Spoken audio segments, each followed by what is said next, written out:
are people, and we love to get connected. We connect as families because of birth. We connect as friends because we click. And we connect as communities because we care.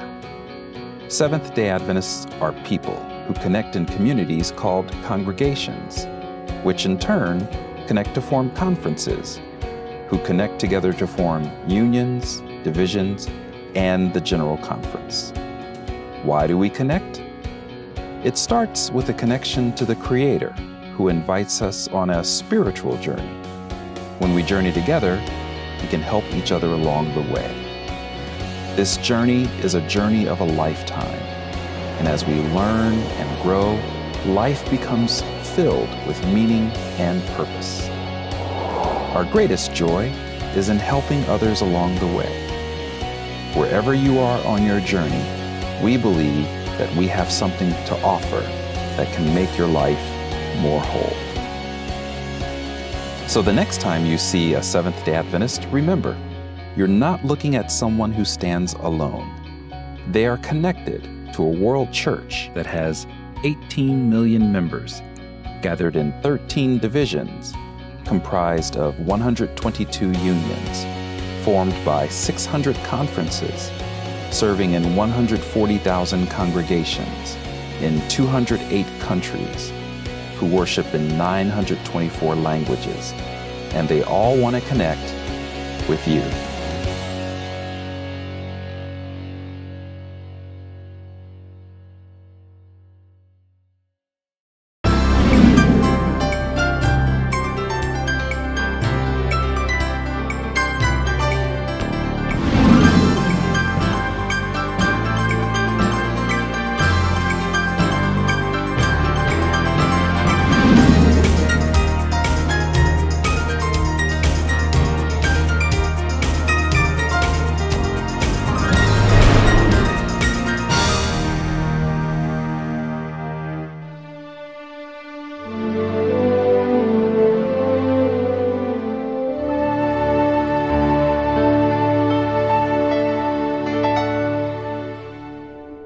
Marami sa atin natatakot pag pinag-uusapan yung salitang kamatayan.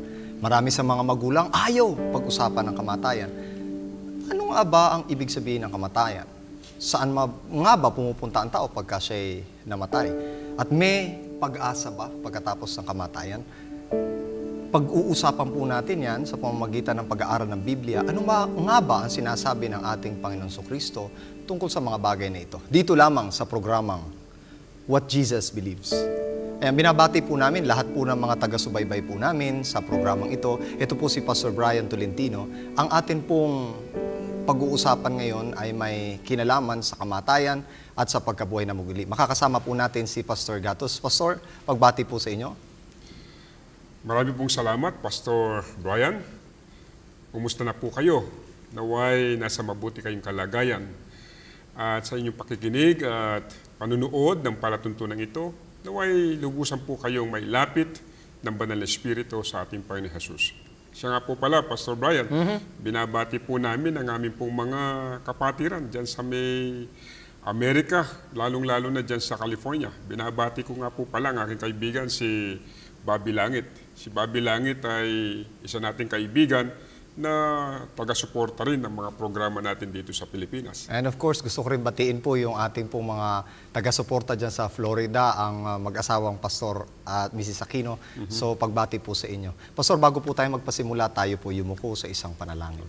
Dakila po namin Diyos, Panginoon, nais po naming maunawaan kung ano po ang sinasabi ng aming Panginoon Jesucristo patungkol sa may kinalaman sa kamatayan at pagkabuhay na maguli. Samahan niyo po kami, Panginoon, bigyan niyo po kami ng karunungan sa pangalan po ng Panginoon Hesus. Amen.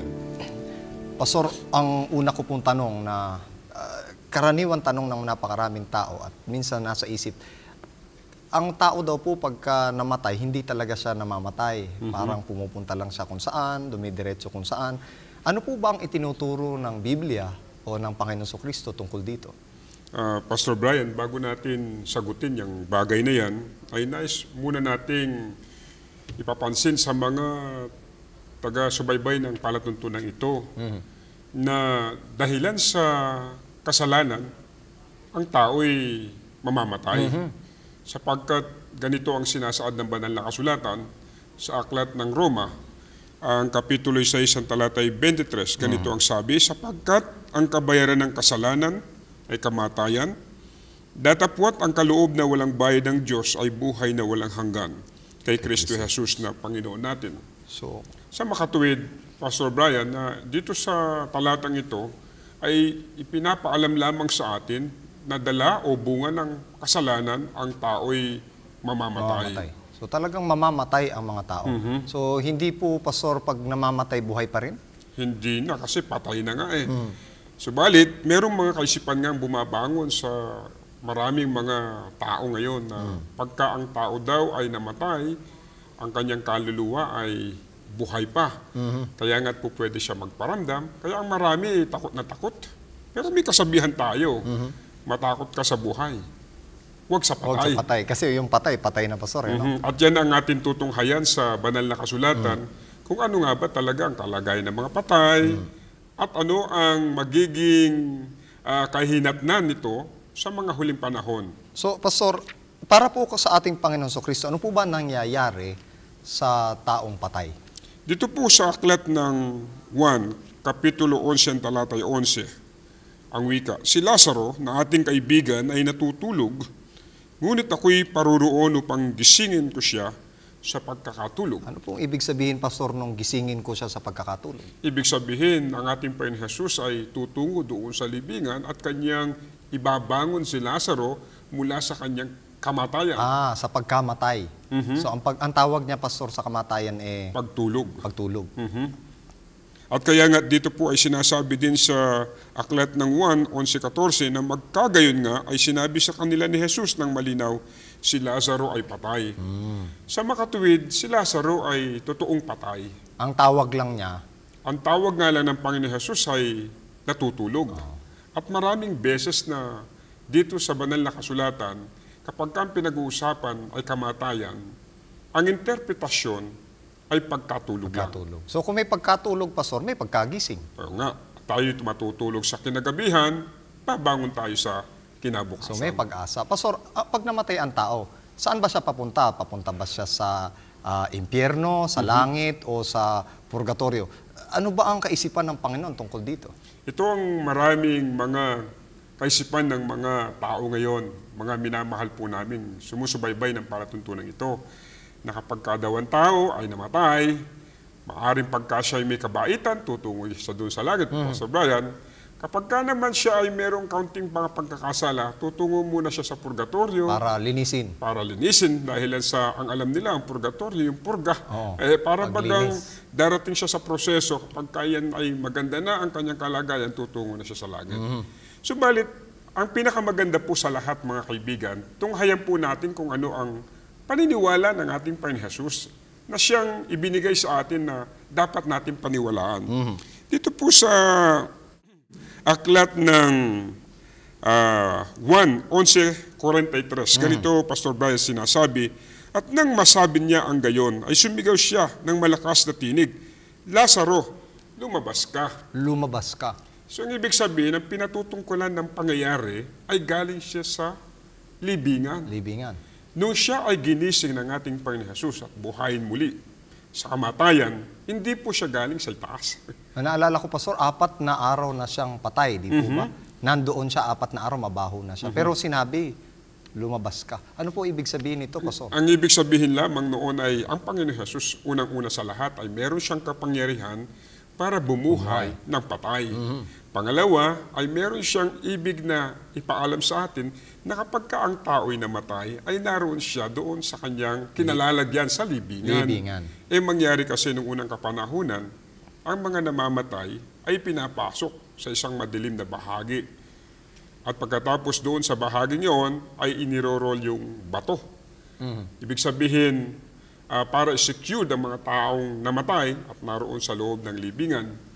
At ang pinaka-importante sa lahat na gusto kong maintindihan ng ating mga sumusubaybay ng programang ito, yung ang pagka ang tao'y namatay ay merong pag-asa muling siyang mabuhay. Pero hindi sa kalagayan ng siya'y mamatay, mabubuhay siya ulit, kundi sa kapangyarihan ng ating Panginoon Jesus, siya ay mabubuhay. Ngayon, Pastor, gusto kong maunawaan kung saan ba galing ang tao, ano ba ibig sabihin ng kaluluwa? Kasi marami naniniwala na ang tao ay may kaluluwa. At pagkatapos, pag namatay, lalabas yung kaluluwa. Ano po ba, Pastor, ang katuruan ng Biblia tungkol dito? Mga kaibigan, sa simpleng pagpapaliwanag, hango sa banal na kasulatan, ay may sinasabi po ang aklat ng Henesis, Kapitulo 2 ang talatay 7, ganito po ang mababasa. At nilalang ng Panginoong Diyos ang tao sa alabok ng lupa, at iningahan ang kanyang mga butas ng ilong ng hininga ng buhay, at ang tao ay naging kaluluwang may buhay. May buhay. So, itong kaluluwang may buhay na to, Pastor, anong ibig sabihin nito? Ang kaluluwang may buhay ay walang ibang tinutukoy kundi tayo. Hindi ito yung pumasok sa atin. Hindi pumasok, kundi ora mismo nung ang Diyos ay lumikha ng tao, una sa lahat, ang kasangkapan nito ay alabok. Alabok. So, may Mula alabok. sa lupa. Pagkatapos, nung may forma na niyang tao, ito ay kanyang iningahan ng butas ng kanyang ilong, at ang wika, ang tao ay naging kaluluwang may buhay. So, may dalawang elemento na kasangkapan, Pastor. Una, yung alabok na pinorma ng Diyos, pagkatapos hiningahan, yung naging produkto pala nito, Pastor, ay yung kaluluwang buhay. Tama ka, Pastor Brian. At dito rin ang sinasabi sa Ecclesiastes 12:7 para masubaybayan pa ng ating mga sumusubaybay, at ang alabok ay mauuwi sa lupa gaya ng una, at ang diwa ay mababalik sa Diyos na nagbigay sa kanya. Sa makatuwid, ang kamatayan, kung siyang ating pinag-aaralan ngayon, ay para maintindihan natin na mali pala yung konsepto na mga paniniwala ng marami na ang patay ay muling mabubuhay. Dito rin yung opposite naman nito. Kabaliktaran. Kabaliktaran ng creation, na babalik sa alabok ang ating katawan, at yung hininga ng buhay ay babalik sa Diyos. Naalala ko kasi yung kantang, Pastor, na magmula sa lupa, nagbabalik ng kusa, ang buhay mo'y sa lupa nagmula. Mali pala yung, Pastor. Hindi pala sa lupa nagmula yung buhay. Hindi sa Panginoon. At pagka namatay ang tao, babalik sa Panginoon yung buhay, at yung lupa ay babalik naman din pala sa alabok. Ang susunod kong tanong, Pastor, ano po ba ang ginagawa ng tao pagka siya'y namatay? Pwede po ba siyang dumalaw, maghiganti, magparamdam? Ano po ba, Pastor, ang sinasabi ng Biblia tungkol dito? Mga kaibigan, ang karaniwan pong paniniwala ng marami ay kapag ang tao'y namatay, ang wika nga nila pagka hindi po daw siya nabigyan ng hustisya sa kanyang kamatayan, ay magpaparamdam. Magpaparamdam. Kaya ang iba'y naglalagay ng kandila, sisiw sa taas ng kabaong, para na sa ganun mabigyan ng hustisya daw yung kanyang naging dahilan ng kanyang kamatayan. Pero mainam po atin pong subaybayan ang sinasabi po ng talata. Pastor Brian, pakibasa mo rin yung aklat ng Ecclesiastes, Kapitulo 9, 5, 6 at 10. Sapagkat nalalaman ng mga buhay na sila'y mga mamatay, ngunit hindi nalalaman ng patay ang anumang bagay, ni mayroon pa man silang kagantihan, sapagkat ang alaala sa kanila'y nakalimutan. Maging ang kanilang pag-ibig, gaya ng kanilang pagtatanim, at ng kanilang pananaghili, ay nawala ngayon. Nawala man silang anumang bahagi pa, magpakailanman sa anumang bagay na nagawa sa ilalim ng araw. Anumang masumpungang gawin ng iyong kamay, gawin mo ito ng iyong kapangyarihan, sapagkat walang gawa, ni kathaman, ni kaalaman man, karunungan man sa Sheol na iyong pinaparoonan. Anong ibig sabihin, Pastor, ng Sheol? Ang Sheol, dito po sa atin binabasang talata, ito yung libingan. So doon papunta ang tao. Madilim na bahagi ito. Siyempre, isipin mo naman, 6 feet below the ground, tapos meron ka pang panibagong casket doon na ilalagay yung casket mo na ayari sa semento, ay talagang madilim. Ito yung libingan. Ang mahalaga dito, Pastor Brian, maintindihan ng ating mga sumusubaybay na kapag tayo ay namatay, wala na tayong pagkaalam sa lahat ng mga nagaganap sa ating kapaligiran. Pagmasdan natin ang pangungusap ni Haring David sa awit 6:5, sapagkat sa kamatayan ay walang alaala sa iyo, sa Sheol o sa libingan, ay sinong makapagpapasalamat sa iyo? So, mga makatuwid Ang patay. ang patay ay wala ng pagkaalam sa lahat ng bagay. Hindi na rin makapagpapasalamat pala, Pastor. Hindi na siya magpaparamdam. So wala na dapat tayo katakot kung siya man ay magpapakita sa atin. Ang mahalaga ay panatag tayo, nasa libingan, pero yung pag-asang hinihintay natin ay ang pagbabalik ni Kristo para siya'y buhay na maguli. So kung hindi pala, Pastor, makapagpapasalamat ang isang patay, pag kang ang patay at pumunta ka ng langit kaagad, paano ka makapagpapasalamat? Hindi pala nakapagpapasalamat ang patay. Kaya nga, pagka ang pinag-uusapan na yung logic nito ay mahirap ipapaniwalain tayo sa mga aral at turo na bumabangon sa kasalukuyan na ang patay daw ay nabubuhay. At dito pa sa aklat ng mga awit, 115 ang talatay 17, ang patay ay hindi pumupuri sa Panginoon, ni sino mang nabababa sa katahimikan. Ang ibig sabihin nun, yung mga taong inilalagay na sa hukay Nandun o na sa lang. libingan, mananatili sila doon at hindi na sila makakapagpuri man sa ating Panginoon. At wala nang kagantihan, Pastor Bray.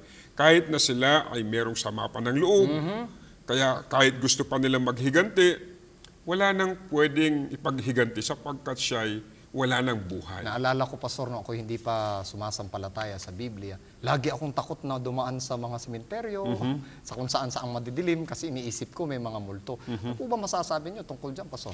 Actually, kapag ka pinag-uusapan ng multo o ghost, meron naman talagang naglipa ng mga masasamang espiritu dito sa ating sanlibutan. Pero hindi ito yung tao, Pastor. Pero hindi ito yung namatay nating mahal sa buhay na nagbabalik muli at para takutin ka o kaya gusto magparamdam kung ano man ang gusto niyang sabihin sa atin. Manapa, ito ay mga pagpapanggap ni Satanas sapagkat nung ang ating Panginoong Diyos ay nakipagbaka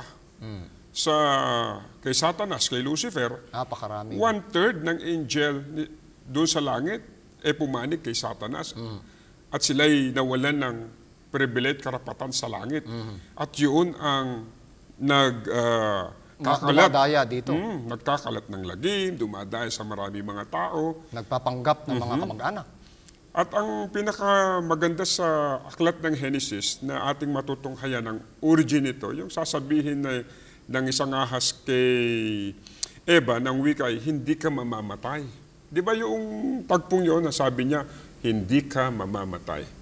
So hanggang ngayon, ganun pa rin ang interpretasyon ng kasinungalingan na ibinigay na pananalita ng ahas kay Eva nung gusto niyang ipakain yung bunga ng pagkakilala ng masama't mabuti na isang punong kahoy. So, Pastor, ang kamatayan ay isang totoong bagay na nangyayari sa tao at hindi katang-isip lamang. Ang tanong ko, Pastor, yun na ba ang huling hantungan ng tao kapag siya'y namatay? O meron pa siyang iba? At ito ang madalas na tinatanong ng marami sapagkat kung ang tao ngay namatay na, anong pag-asang hinihintay natin? Saan sila naroon? Anong kalagayan nila? Meron ba tayong panahon na muli tayo magkikita-kita? Dito sa aklat po ng Job 14:12, ganito ang mga wika. Gayon ang tao ay nabubuwal at hindi na bumabangon hanggang sa ang langit ay mawala. Sila hindi magsisibangon ni magigising man sa kanilang pagkakatulog. Sundan natin ang aklat ng Job, ganun pa rin sa Kapitulo 14, talatay 12.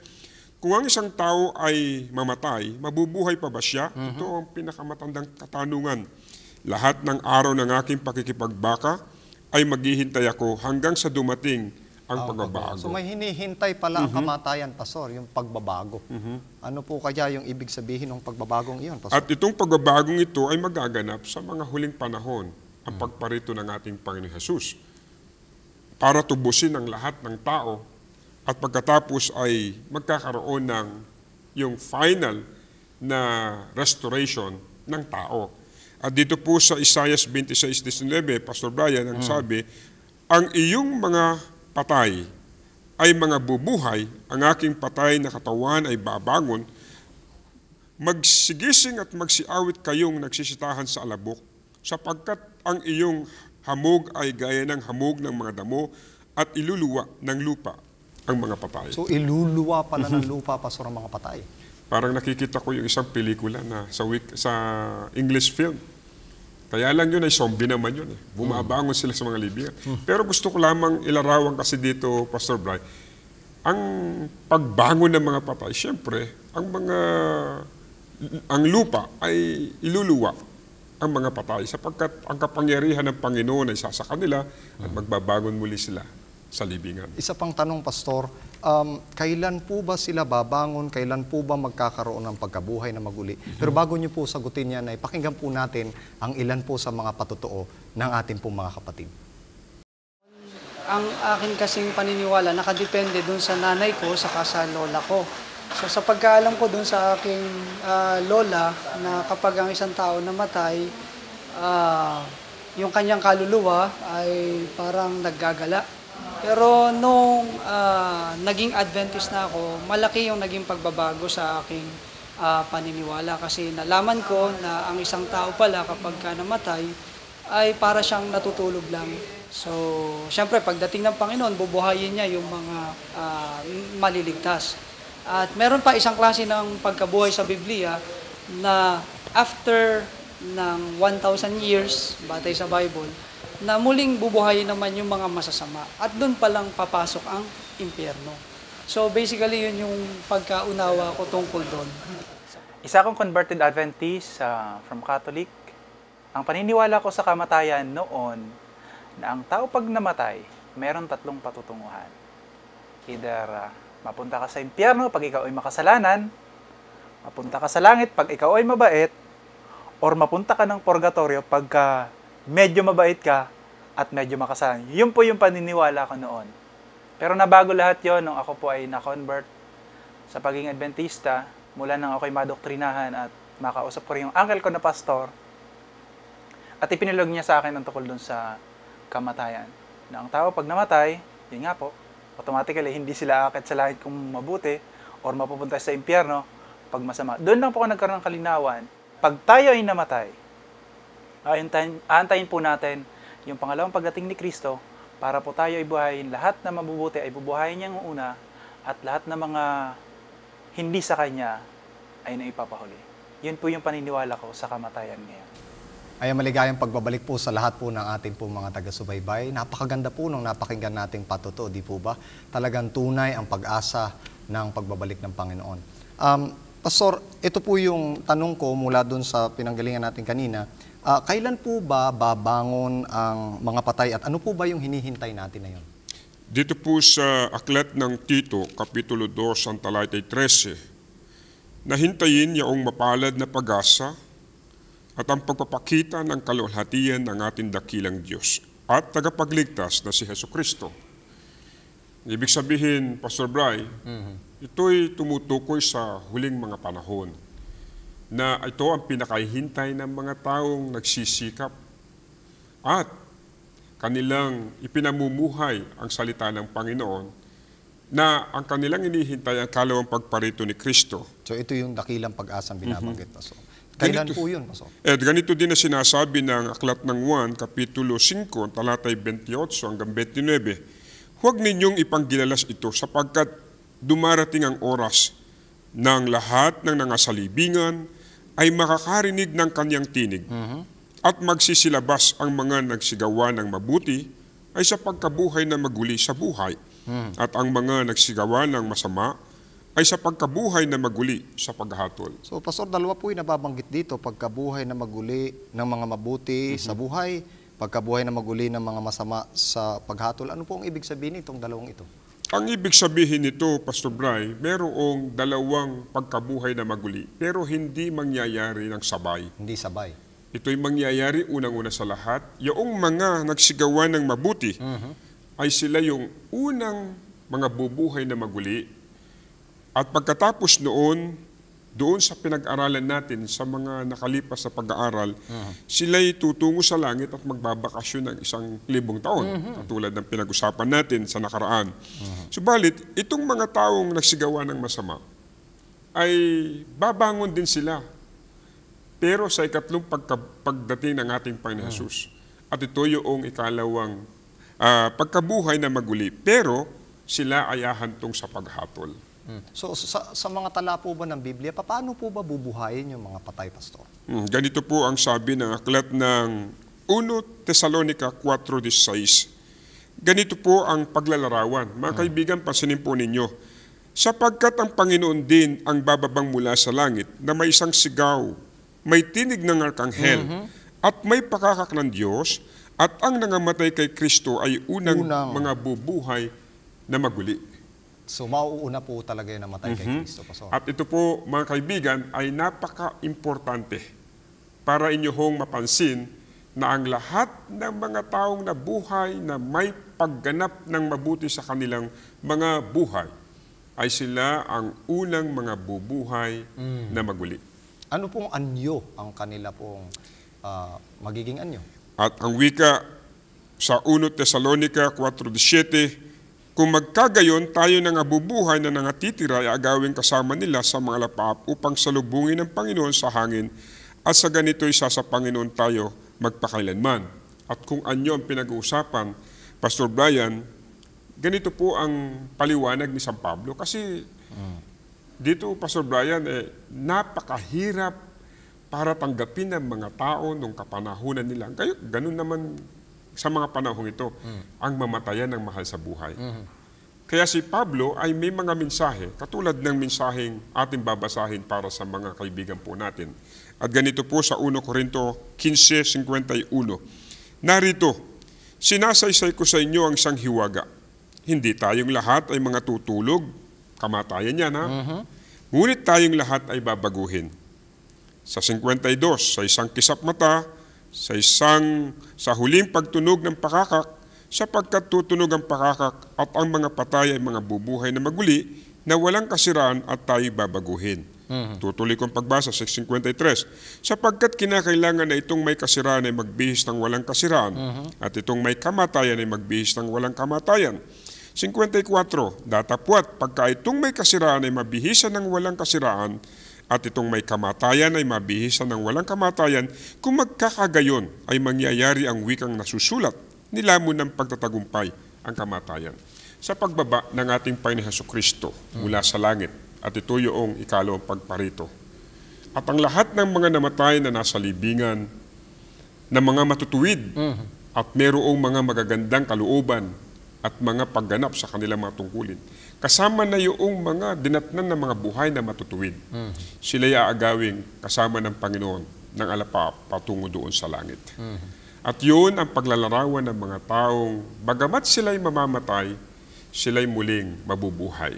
At hindi na sila mamamatay pa, Pastor. At hindi na muli silang mamamatay at mabubuhay sila magpakailanman kasama ng ating Panginoon Jesus. Mga huling pananalita po sa ating po mga taga-subaybay, Pastor, ano po ang pag-asa na mayroon ang paniniwalang ito ng Panginoon? Mga kaibigan, ito na po siguro ang pinakamasaklap at pinakamahirap tanggapin kapag dinadalaw tayo ng kamatayan sa ating mga tahanan. Ang mga mahal natin sa buhay na maaring namatay sa iba't ibang kaparaanan, subalit hindi tayo iniwan ng ating Panginoon Jesus na walang pag-asa. Iniwan ng ating Panginoon Jesus ang mga pangungusap niya mula sa Biblia na sa kabila ng kamatayan ay mayroong pagkabuhay na maguli. Ang atin lamang hong gawin ay sampalatayanan, paniwalaan ang kanyang mga salita, sapagkat mamamatay man tayo sa lupang ito, ay mayroong pagkabuhay na maguli. Ang kinakailangan, mapaghandaan po natin ang ating kamatayan at huwag na yung magpapanipaniwala sa mga sinasabi ng marami ng wikay kapag ang tao'y namatay ay nasa paligid lamang natin. Subalit ang sabi ng Biblia, kapag ang tao'y namatay 6 feet below the ground, ang hininga ng buhay ay bumabalik sa Diyos, ang kanyang katawan ay bumabalik sa alabok.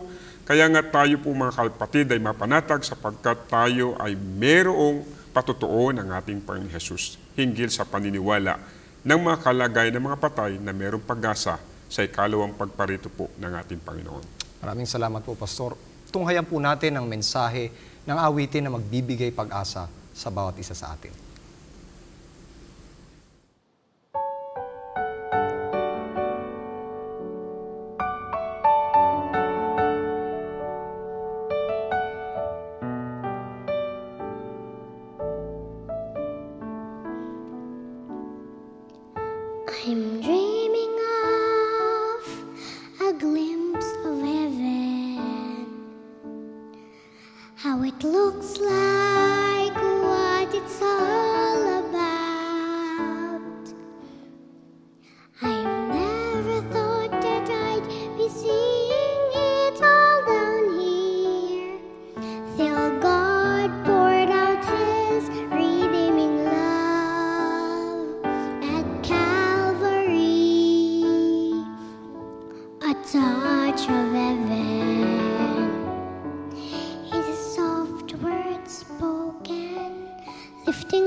a touch of God's love.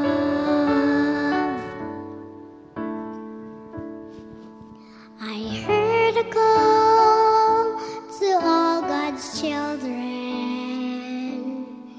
that it won't be long, He will take us home. But as we walk our way toward God's heavenly throne, may the lives we touch feel God's wondrous love and lead them home. A touch of heaven is a soft word spoken, lifting up a weary soul, making everyone's heart whole. A touch of heaven is a mother's earnest prayer just where a child got lost along life's dreary way. A touch of heaven is a touch of God's love, a touch that cradles an orphan, a touch that sings a lullaby. It is a touch that brings so much comfort. His touch that once broke the chains and set my spirit free. A touch of heaven is a soft word spoken, lifting up a weary soul, making everyone's heart whole. A touch of heaven is a mother's earnest prayer. A touch of heaven, a touch of heaven, a touch of heaven is a touch of God's love.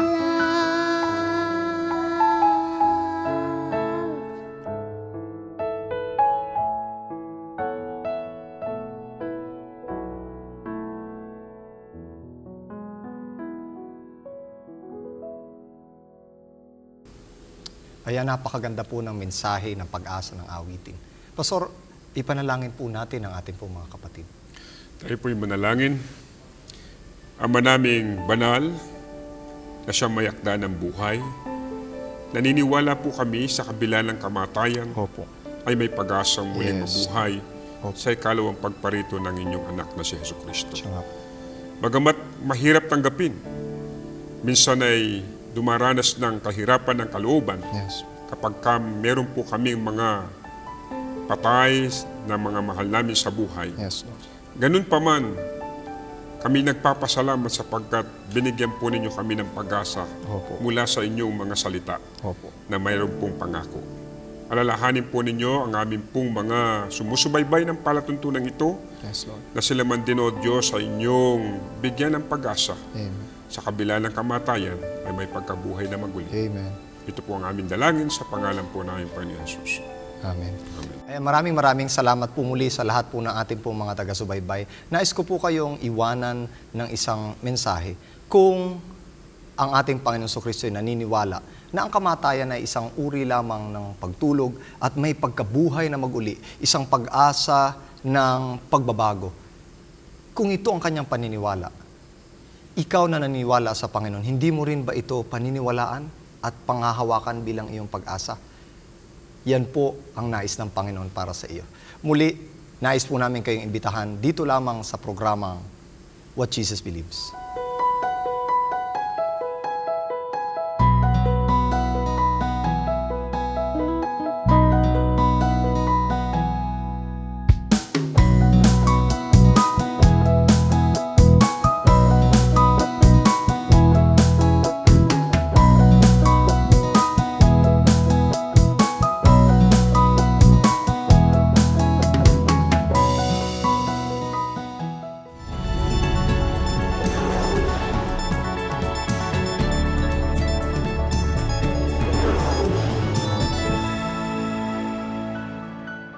Hello friends, we're here in the Philippines overlooking the Taal volcano and lake, which is one of the most interesting pieces of geography in the whole world. For one thing, this great caldera was once the biggest volcano in the world, and now it holds a lake that holds another volcano that has another little lake in it that has another little island in it. This volcano has erupted 6 times in a major way since the 1500s. And even in 1911, there was an eruption where over 1,300 people died, killed by the smoke and the ash that covered the community. There were tsunamis that came from the lake and destroyed the villages that surrounded the borders of the lake. In fact, this is one of the most carefully monitored seismic places in the Philippines. This volcano is being watched all the time. And they've noticed as of 2006 that it appears that the water temperatures are going up. There's increased seismic activity. In other words, they know that this volcano is a ticking time bomb prepared to blow. And it's very interesting because this place is a place of great seismic activity, but in spite of the fact that volcanologists know this is going to blow again someday, it is a popular tourist destination. They're fighting for the real estate, they're building like mad, and sit on the edge of disaster. It makes us think about how God has given us so many warnings in His Word that the world is going to end, that Jesus is going to come, that the heavens will dissolve with a great noise and the elements will melt with fervent heat. Seeing then that all these things will be dissolved, what kind of people should we be in all holy conversation and godliness? Friends, are you becoming distracted with the tranquil views of the world, or are you preparing for the next world? Are you getting ready for the Big Bang?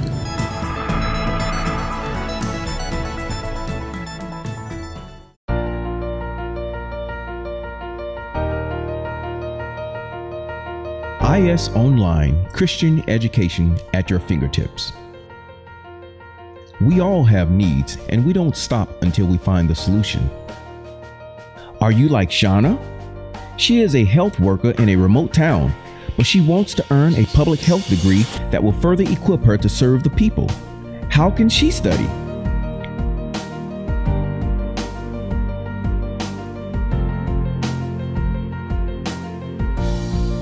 For various reasons, you may be like Shauna, and the good news is the solution is now here. IS Online can give you the graduate education you need anytime and anywhere you are in the world for as long as you can connect to the internet. And IS Online is not an ordinary online graduate school. Here's what you get when you study through IS Online: academic quality, flexible student-centered classes, global perspective, faith presence, contextualized learning experiences, service-oriented program. So, what are you waiting for? Apply now to IS Online and make your dream of graduate degree a reality. Choose from 13 fully online programs in the fields of business, education, public health, and religion. With IS Online, you can now experience affordable and quality Christian education. Experience IS. Experience success.